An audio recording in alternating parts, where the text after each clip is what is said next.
Sebelumnya, perkenalkan nama saya Ketut Kurniasih dengan NPM 237555119 dari kelas 5D. Dalam video ini, saya akan menjelaskan tentang akuntansi belanja barang dan jasa, beban, dan persediaan. Yang pertama, saya akan membahas tentang definisi belanja.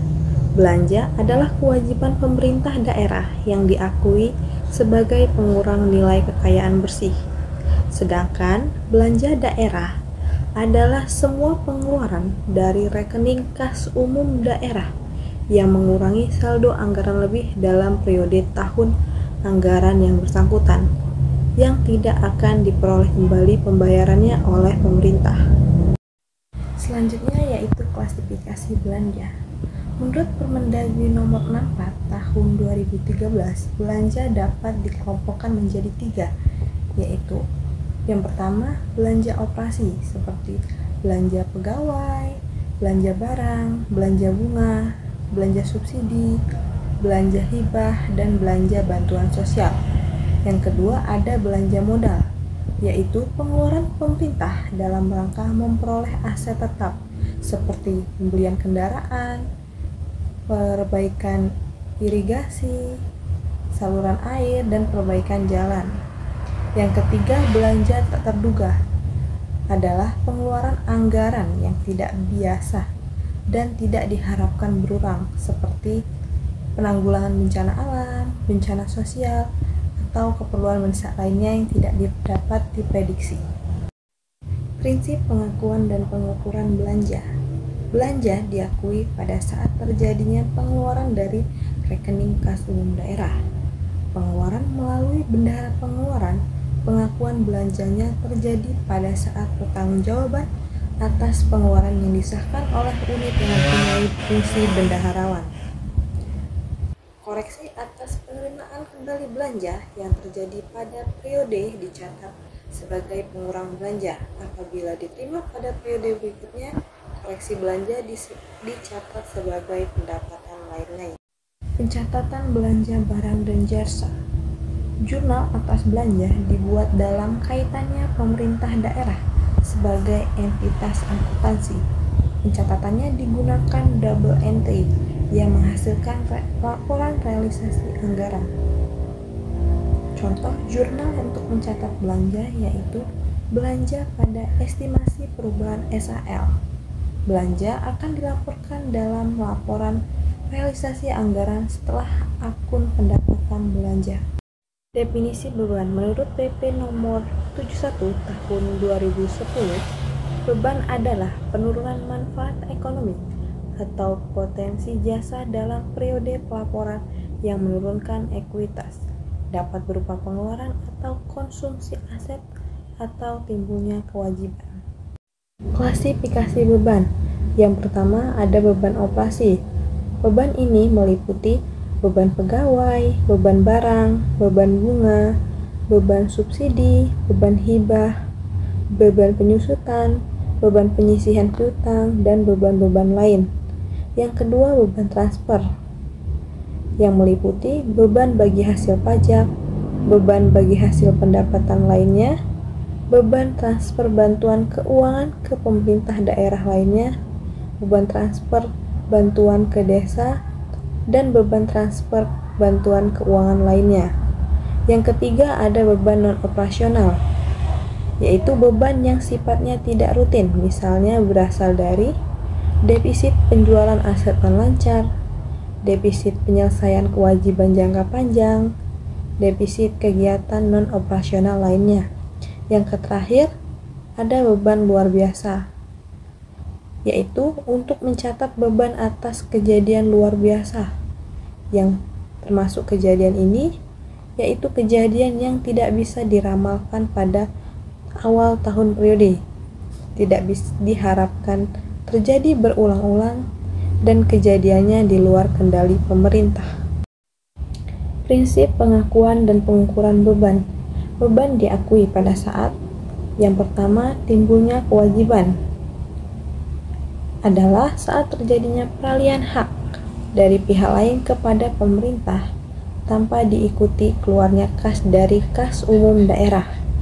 Yang kedua, terjadinya konsumsi aset adalah saat pengeluaran kas kepada pihak lain tidak didahului timbulnya kewajiban. Yang ketiga, terjadinya penurunan manfaat ekonomi atau potensi jasa adalah saat terjadi penurunan nilai aset sehubungan dengan penggunaan aset. Yang keempat, koreksi atas beban yang terjadi pada periode berjalan dicatat sebagai pengurang beban pada periode berjalan. Penerimaan kembali atas beban tahun lalu akan dicatat sebagai pendapatan lain-lain pada periode berjalan. Contoh transaksi pertama, dibeli perlengkapan kantor sebesar 50 juta oleh Dinas Perhubungan Bandar Lampung dengan mekanisme UP dan GU. Pembukuan SKPD saat pengeluaran kas. Yang pertama ada jurnal LRA, yaitu belanja barang sebesar 50 juta pada perubahan SAL sebesar 50 juta. Selanjutnya ada jurnal LO, yaitu beban barang sebesar 50 juta pada kas di bendahara pengeluaran sebesar 50 juta. Selanjutnya ada pembukuan SKPD pada saat pengajuan SPJ untuk memperoleh GU, jurnal LO, RKPPKD sebesar 50 juta pada kas di kas daerah sebesar 50 juta. Selanjutnya pembukuan PPKD, jurnal LO, RK SKPD sebesar 50 juta pada kas di kas daerah sebesar 50 juta. Contoh transaksi kedua, dibayarkan gaji bulan Januari Dinas Perhubungan Bandar Lampung sebesar 700 juta dengan menggunakan mekanisme LS. Jurnalnya pembukuan SKPD, jurnal LRA belanja pegawai 700 juta pada perubahan SAL 700 juta, sedangkan jurnal LO yaitu beban pegawai sebesar 700 juta pada RKPPKD sebesar 700 juta. Untuk pembukuan PPKD, jurnal LO-nya RKSKPD sebesar 700 juta pada kas di kas daerah sebesar 700 juta. Definisi persediaan. Persediaan adalah aset dalam bentuk barang atau perlengkapan yang diperoleh dengan maksud untuk mendukung kegiatan operasional perusahaan atau barang-barang yang dimaksudkan untuk dijual atau diseberangkan dalam rangka pelayanan kepada masyarakat dalam kurun waktu 12 bulan dari tanggal pelaporan.